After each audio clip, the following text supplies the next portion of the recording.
In this lesson, we're going to discuss credit by exam, also known as credit by examination. It might also be referred to as portfolio credit or experiential credit. This is a delicate topic. To be honest, most high school students would not be eligible for much, if any, credit by exam. Online predatory colleges will typically offer a lot of credit by exam. I've heard about one college offering accounting credit for balancing your checkbook. Oftentimes, these predatory colleges will refer to it as life credits or experiential credit. If a college offers credit by exam or experiential credit that sounds too good to be true, it should set off all kinds of warning bells. Don't walk, run away. One of my brothers has lived and worked in Mexico for more than 20 years. He is raising his family there. His children speak Spanish as well as any native Mexican speaker. When his children attend college, it makes absolute sense for them to receive credit by exam for Spanish. I have a good friend whose son is a history buff.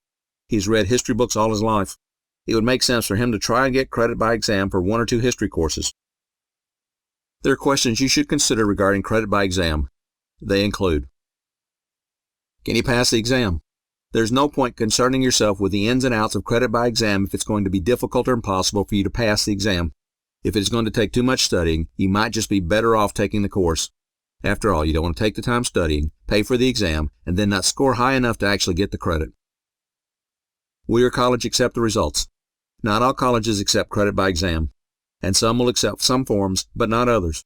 Generally, your academic advisor or the registrar's office can tell you this. And, just to make the decision more confusing, you need to consider what will happen if you transfer to another college. For example, the 2-year college you're attending might accept the credit, but the 4-year college you plan to transfer to might not. For this reason, I would suggest that you wait until you're at the college you plan to graduate from before considering credit by exam. How will the credits be applied? Some colleges will accept the exam and give you credit for passing the course, but will not award you any credit hours for the course. That is, they might give my niece credit for having passed Spanish 1 and Spanish 2, so she does not have to take those courses, but they might not award the resulting 6 hours credit. In that case, she would have to take 2 electives to make up the hours. Some colleges will accept exams for core courses or electives, but not for major courses. So, for example, a business major would not be able to earn credit for economics at one of those colleges. Additionally, some colleges count the hours towards the maximum number of transfer credits they will accept. This would be a big concern if you were transferring from another college. How much credit can you earn? It is very, very common for colleges to cap the number of hours that a student can earn by exam. I've seen caps as low as 12, although that low is not the norm.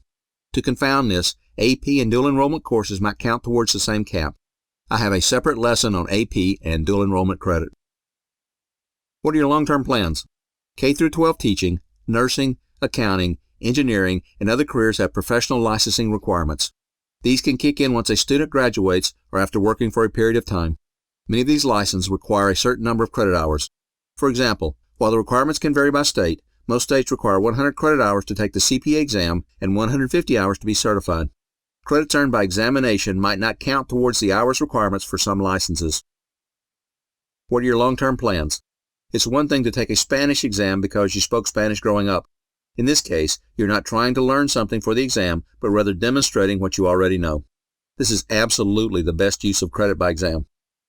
However, some students try to learn the material just to take the exam. You have to be really motivated to do this. You will also have to be a real self-starter since no professor will be involved. And, can you live the risk? There's not much risk in taking a Spanish or history exam if you already know the material. However, there's a lot of risk when you have to study just to pass the exam. I'm going to discuss the 7 credit by exam options I know of. This is not my area of expertise, so if any of these sounds like something you want to explore, discuss in detail with your high school or college academic advisor. Good luck. ACE is the American Council on Education. It is a trade association and represents U.S. accredited colleges.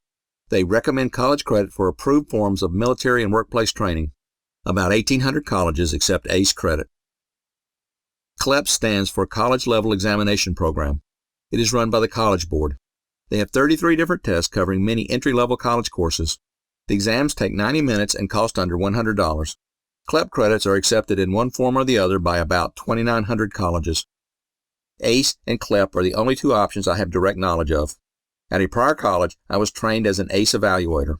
And, when I was in college, I took and passed a couple of CLEP exams. DSST was previously known as Dante Standardized Testing. It was originated by the U.S. Department of Defense for the military and their spouses, but it can now be taken by anyone. While CLEP exams are used for low-level credit, DSSTs are available for both upper and lower-level credit. There are 38 exams in business, the humanities, mathematics, physical sciences, social sciences, and technology. The exams cost under $100. Excelsior College is a public online college in New York State. They have developed 51 examinations for credit in a variety of subjects. Once you receive credit at Excelsior College, you would transfer the credit to your current college. See my lesson on transfer credit. There are limits on transfer credit separate from credit by exam. Specifically, colleges will not typically accept transfer credit late in your program. These exams cost between $100 and $300. LearningCounts.org is fairly new.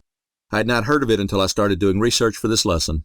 They charge $500 for a 6-week course on how to build a portfolio. You then submit the portfolio for ACE credit.